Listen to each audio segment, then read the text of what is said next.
अपना परिवार में एगो साधु अगर हो जा, चाहे मर्द हो जा, लड़का हो जा, देवर हो जा, माई हो जा, भौजाई हो जा, बहिन हो जा, ओकर 7 पीढ़ी आगे 7 पीढ़ी पीछे तर जाला महाराज। चंदन के नाम साधु नहीं है, वीरेंद्र बाबा लगौले बनी ना। टीका का नाम साधु नहीं है, माला का नाम साधु नहीं है, जॉकेट का नाम साधु नहीं है, लाल पीला पहनने के नाम साधु नहीं है। साधु तो विचार से बना जाता है जी। पैंट शर्ट पहनो, अभी गीत में बताए हैं, काल सभी को खा जाएगा, लेडीज हो या जेंट्स, जगत में कोई ना परमानेंट। यहां परमानेंट किसी का बकौती नहीं है, किसी का प्रॉपर्टी नहीं है महाराज। वीरेंद्र बाबा हैं, चाहे आप हैं, आए हैं सो जाएंगे। राजा रंक फकीर, और कोई सिंहासन चढ़ चले, कोई बधे जल जी। जाना सबको है, अंतर इतना ही है केहू के जमराज ले जाई हैं, अब केहू के धर्मराज। तो जमराज के ले जाई हैं जी अपना सास ससुर के गरियावता, सास ससुर के रोआवता, माई के माराता, बापे के माराता, परिवार में रोहा रोहट। साधु संत का निरादर हो रहा है, गंदे स्वभाव से रहते हैं, कथा नहीं अच्छा लगेगा, पूजा अच्छा नहीं लगेगा, परिक्रमा अच्छा नहीं लगेगा, उनको तो भाई जमराज ले जाएंगे, मारत पीटत पीबू पड़े ले जाइए, मवाजे पड़े। जितना लोग आयल बा खाली निमने ना आई बा, एवं में खल खल के लोग बा। बुराई अपन सुधारने का प्रयास करना। आइए हम रामायण की कथा की तरफ ले चलें। आज प्रवचन यही जुसे बा, विश्वामित्र बाबा अपन जग करत अड़े। बक्सर के रहे वाला बाबा ही, हमारी कथा यहां हो चुकी है जहां का मैं प्रवचन कर रहा हूं। अभी एक मेरा प्रवचन आया है चंदौली से, चंदौली जिला मिर्जापुर के आगे है ये। वीरेंद्र बाबा रहने वाले तो आपके बगल के रहने वाले हैं, मेरा घर है, मेरा परिवार है, लेकिन बेल्ट मेरा भी तो बहुत लंबा हो गया। उत्तर प्रदेश बिहार में हर जगह जगह हम जाते हैं ना, एक दिन भी मेरा प्रोग्राम खाली नहीं है, कहीं ना कहीं जरूर एडजस्ट है। अब बोलना हमको कभी भी अच्छा ये है, आप चाहे अपने जीवन में उतारो ना उतारो। तुलसी बाबा से लोगों ने प्रश्न किया कि बाबा आप रामायण में लिखे हैं कि बारी मथे घृत होत बरु, सिकता ते बरु तेल। बाबा से संतों ने प्रश्न किया कि बाबा आप रामायण में लिखे हैं कि बारी मथे घृत होत बरु, सिकता ते बरु तेल। बारी माने पानी होला, यहां मास्टर लोग बैठे हैं, गौर करेंगे। बार मिस पानी, बार मिस पानी, अघृत माने घी। तुलसी बाबा लिखले मानी कि पानी महल जा, अच्छा तो पानी महल जा तो में से घी निकली का जी, पानी महा तो घी निकली। लेकिन मैं नहीं बोल रहा हूं, बाबा मानस का सूत्र बताए हैं कि पानी अगर मह दिया जाए तो ये माना जाएगा कि उसमें से घी निकल सकता है। पानी को महने से घी निकल सकता है। फिर लिख रहे हैं सिकता ते बरु तेल, सिकता मिस बालू, बालू पेरल जाओ तो तेल निकरी, सरसों पेराला तो अब तेल निकरेला। लेकिन तुलसी बाबा ही लिखे बनी पानी मह दिया जाए तो घी निकल सकता है, बालू को पेर दिया जाए तो तेल निकल सकता है। लेकिन लास्ट में लिख रहे हैं कि बीनु हरि भजन न भव तरही, यह सिद्धांत अपने। मनुष्य 4 गो बेटा जन्मा ले, 4 बीघा खेत कीन ले, बिल्डिंग बनवा ले, घर दुआर सब कर ले, रुपया जमा कर ले, एक ही काम ना करो, कभी भगवान की कथा न सुनो, कभी प्रवचन में न जाओ, कभी परिक्रमा न करो, कभी शिव चर्चा में न जाओ, कभी सत्संग में न जाओ, तो मरने के बाद फिर मनुष्य बनोगे। हाई कथा मनई बने खातिर करावल जाता कि जानवर लोगवा के गाय भैंस बोलावे बोलो बानी जन्मावे खातिर, ये अगला जन्म में गाय भैंस कल जाई। अयो कोनो कर्म में कैले बा जौन सरे में घुमाता। लीलगाय देखत ना, लीलगाय 25-25 गो एक के साथ घुमाता, कोई कर्म किया है महाराज। वो कोनो कर्म में कैले बा, ये दाढ़ी से कूदत या वो दाढ़ी, लौकी कोहड़ा कोनो बिरहनी होके ना देता। और वो कोनो कर्मे कले बा जहिया ले दूध दिहल सा गाय तहिया ले हेतना चाहे हेतना माई के छीमी पियलस और जहिया बिस्को था ओकर आँख बन क के आ ले आके बजरा टार महुआ छोड़ी आई लो ओने यहाँ खेत नहीं बा हो कहो और यहाँ नहीं खेत बा बजरा टार में खेत नहीं खे ये बांध के ले जाता अपनों खेतों में छोड़ो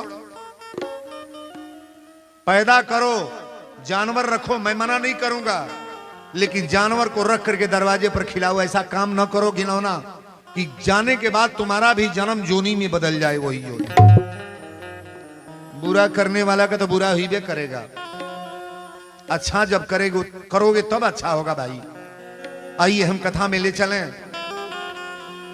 जब जब यज्ञ होला तो एगो कोनो लाइन आ जाला लेकिन हर लाइन हमारे लालमन बाबा सुधार देते हैं नहीं सुधार देते हैं कथा के मतलब प्रवचन के मतलब 50% सुधार हो जाए तब मानेंगे यहाँ कथा हुआ है वीरेंद्र बाबा तो अपने घर में बोल रहे हैं और बाहर का प्रोग्राम चल के देखिए इसके 10 गुना लोग बैठ रहे हैं कथा में सोचना पड़ेगा कि मुझे जगह कहां मिलेगा वीरेंद्र वही है और पंडाल वही है कथा वही है यहां भी आज 10,000 से कम भीड़ नहीं है बहुत काफी लोग हैं लेकिन प्रवचन को प्रेम से सुनने का प्रयास करो कि बाबा बोल खा गए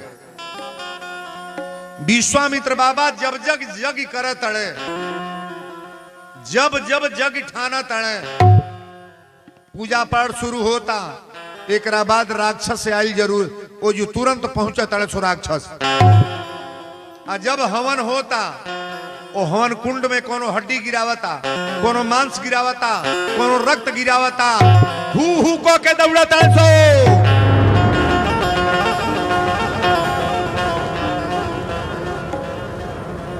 विश्वामित्र बाबा संत हैं महाराज विश्वामित्र बाबा चिंतित हो गए कि बुझाता हमार जग हो ना पाई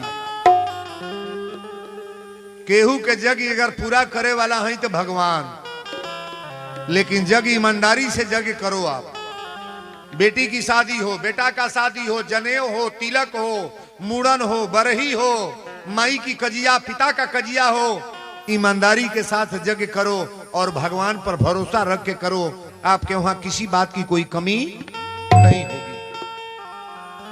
विश्वामित्र बाबा घबरा गए कल अयोध्या में भगवान का अवतार हो गया है अब अयोध्या हम जाएंगे और श्री चक्रवर्ती नरेश दशरथ जी महाराज से निवेदन करके राम लक्ष्मण को मांग करके ले आएंगे अपनी जग को कराएंगे हम चौपाई में यहीं से बोल रहा हूं कि गाधी तनय मन चिंता व्यापी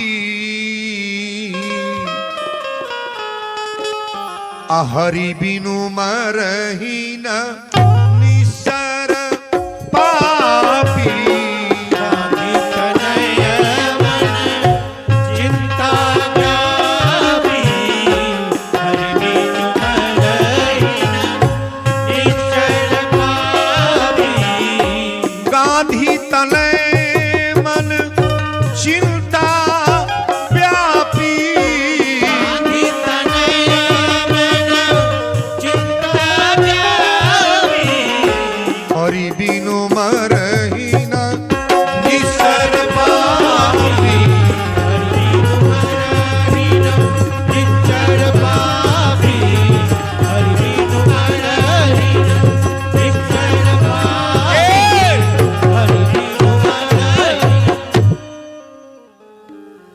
कथा शुरू हो गल बा तनी गौर से सुन गांधी तनय मन चिंता व्यापी हरि बिनु मरही न निश्चर पापी पापी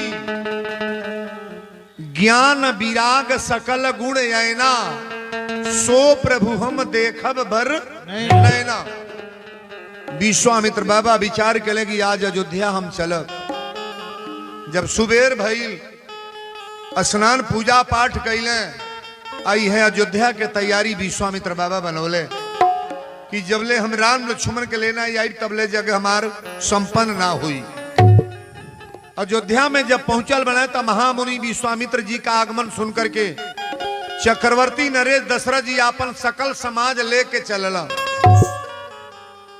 किसी साधु से मिलना हो ना तब मेहरारू लड़का घर भर जाके जुटे चाहिए और तब साधु बाबा के दुआरे पर ले आई।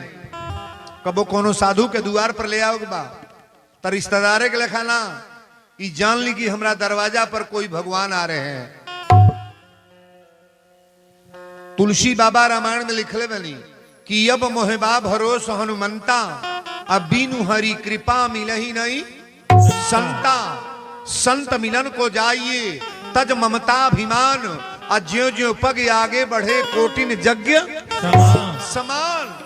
जहां संत तहां तीरथ बासु और जहां राम तहां यवद निवासु। दरवाजा पर संत जब आयल शुरू करी है ना, देखी जेकरा घरे पूजा पाठ होता, कथा प्रवचन होता, साधु संत के सेवा होता, स्टैंप ले आवे आजुए लिखतानी ओकर घर के हरदम बरकत होई। ऊपर पड़े बढ़ी महाराज। आ जिनके घर में कभी साधु देख करके आप नाराज हो जाओ, कोई टीकाधारी ना आवे, कोई ब्राह्मण भोजन ना करे, कोई दान पुण्य न करो, कोई अपने वहां पूजा पाठ न हो, तो घर तो ऐसे ही रसातल को गाड़ रहे हो। परिवार में सुंदरों काम करे चाहिए। इतनी पर तक का होता है, दुर्गा जी के फोटो रखल बा, हनुमान जी के मूर्ति धइल बा, गणेश भगवान घर में सजावल बने, अगरबत्ती कपूर बरागल बा, सांझी के सुबेरे दीपक जलावल जाता, और वही घर में इतना लहसुन प्याज डाल के अब बाजारी से काट के आयल बा हथियागढ़ से, दियाल बा धुआ रहा, घर भर खोखा ढकचता। अच्छा तो हनुमान जी या दुर्गा जी घर में रही हैं, बोला हो जो ना घरवा में उल्टा पुल्टा बना था घर में देवी देवता का बास होई। कभी रहेंगे देवता, देवी देवता रहेंगे।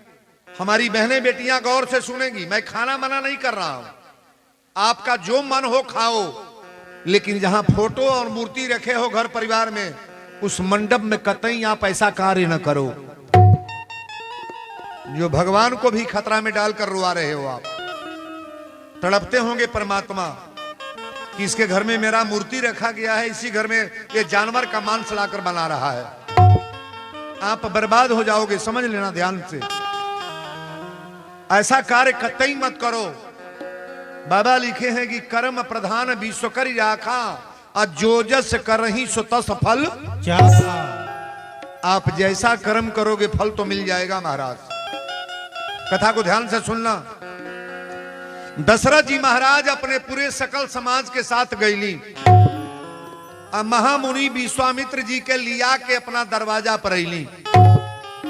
पानी लिया के पहले यहाँ के चरण धोली, और चरण धो के आसन पर बैठोली।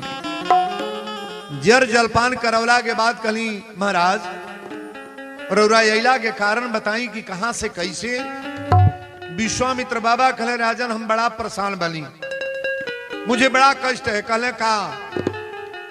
कहले कि हम उतना कष्ट में बानी, रौरा से कुछ मांगे आयल बनी। दशरथ जी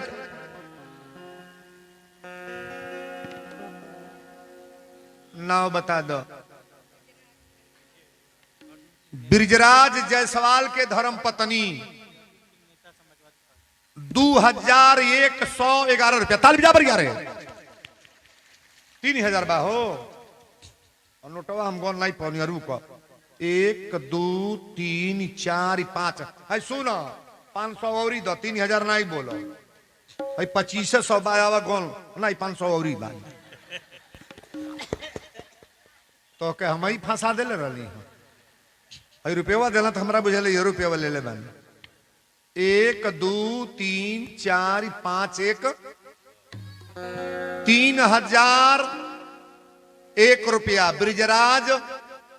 ब्रिजराजन बतौली हो ब्रिजराज जी के मेहरारू ब्रिजराज गुप्ता हो जायसवाल ना ब्रिजराज जायसवाल के मेहरारू उनके दुल्हन उनके धर्म पत्नी 3001 रुपया ताली गड़गड़ा के बजा पर 11 खर्च के बा 151 रुपया के कर बा समाजवादी पार्टी के माननीय श्री अर्जुन सिंह, ये भैया की तरफ से आया है 151 रुपया। इन्हों के नाम पर ताली भी ज्यादा भाई। कथा में बच्चों को बैठा दो, कथा शुरू हो गई है। इसको डांट करके बैठाओ ना, बैठाओ बरिया रे इसको। बार बार बच्चों को ना बोलना पड़ा, एक कैमरा चल रहा है, आप लोग बड़ा बेइज्जती करा देते हो भाई। है रुपयो हम रोकी ले, जब तक कथा होता बीच में पैसा ना दें, लेकिन मोटा आइटम बात तनी हमरो मन अथी हो गल, बोलिए दे।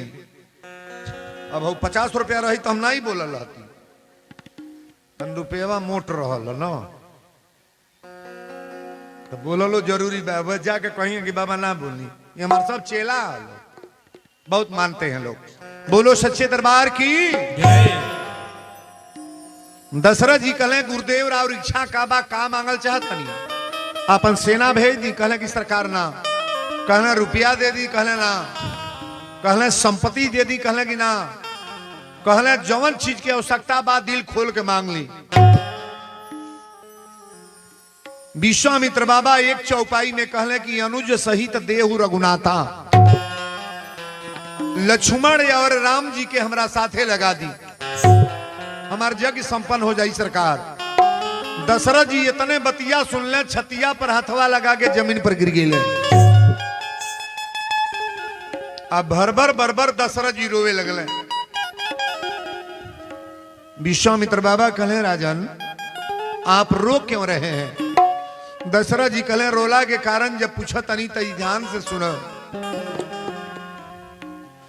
चौथे पन पायो सूत चारी, चौथे पन पायो चारी, चौथे पन पायो सुत चारी, विप्र मांगे नहीं बचन विचारी।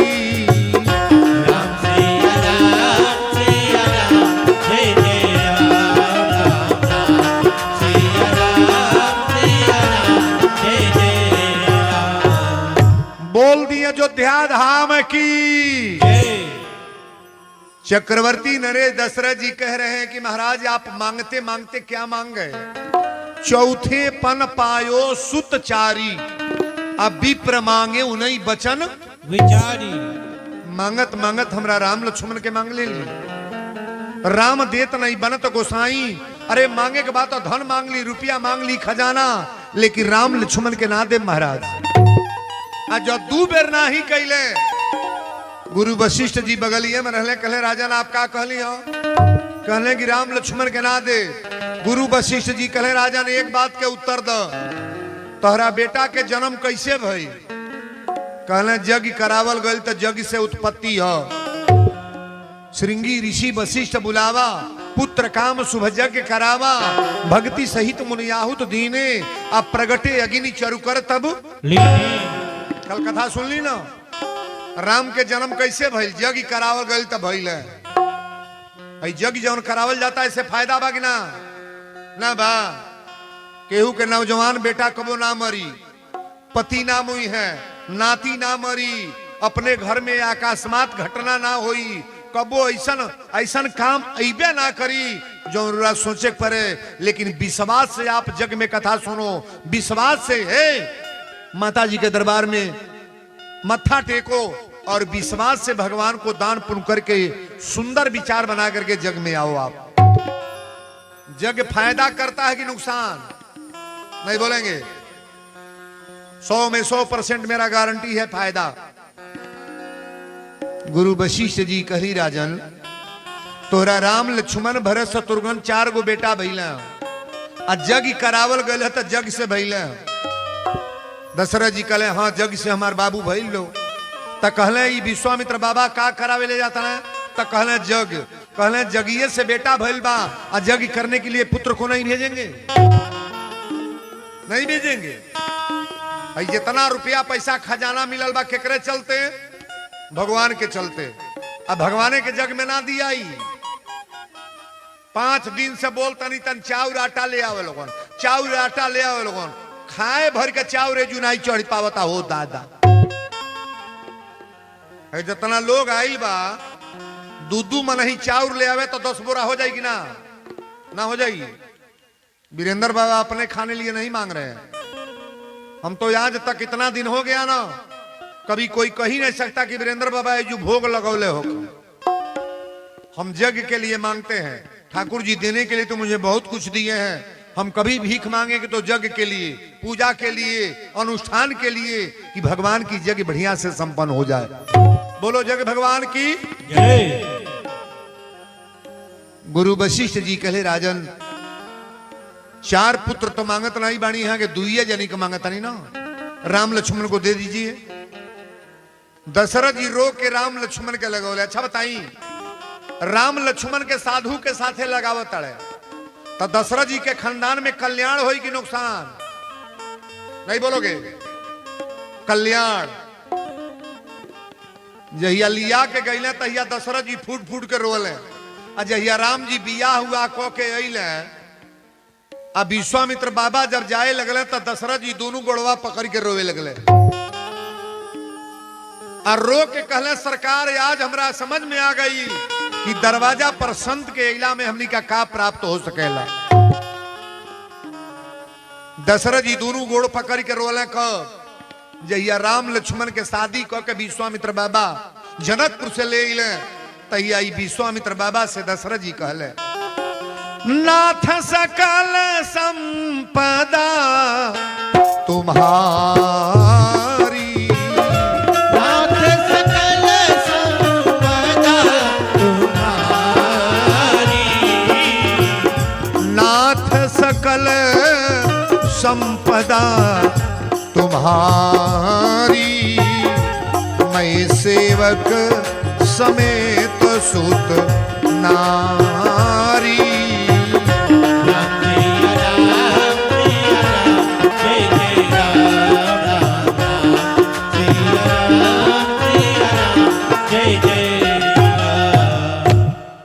विश्वामित्र बाबा जब राम लक्ष्मण के बियाह हुआ करा के ले अइले न तो दशरथ जी जब जाए लगले विश्वामित्र बाबा तक कहले नाथ सकल संपदा तुम्हारी, ई बेटा परिवार घर दुआर सब राउर है।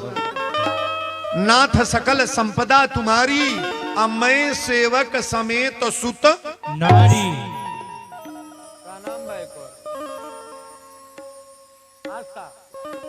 आस्था सिंह चलो निम्ने रहो, जल्दी सियान हो को 50 रुपया पैसा आप लोग मन पर ना दो भाई, अभी कथा चलने दीजिए, 2 घंटा मुझे बोलने दीजिए। ये पैसा आने जाने वाला काम होगा तो कथा गड़बड़ हो जाएगी। ध्यान से सुनने का प्रयास करो आप। बोलो सच्चे दरबार की जय। राम लक्ष्मण के लेके विश्वामित्र बाबा गईले आ गईले तो पहले रास्ता में तारका दौड़ल बा। तारका औरत है कि पुरुष? तारका महिला है, राक्षसी है, लंका के रहे वाली तारका है। आ तारका जब हु को के दौड़ल बा, विश्वामित्र बाबा कहले कि राम ये महिला राक्षसी तारका आ रही है, एक ही बाण प्राण हति लीला। एक के बाण में राम जी अपनी लोग के भेज दिले। तारका मर गई। और जब तारका मर गई तब विश्वामित्र बाबा लेके अपना जंगल में गईले, वो जगह पर जहां जग करत अड़े वो मख के रखवारी करे खातिर राम जी के लगा दिले। कहले कि हम रखवारी, राम जी कहले कि हम रखवारी कर रहे हैं, आप निर्भय होकर के जग करें गुरु जी, कोई चिंता नहीं है। और जब जग होके लगल तो मारी सुबाहु दौड़ल बड़े सारा देवता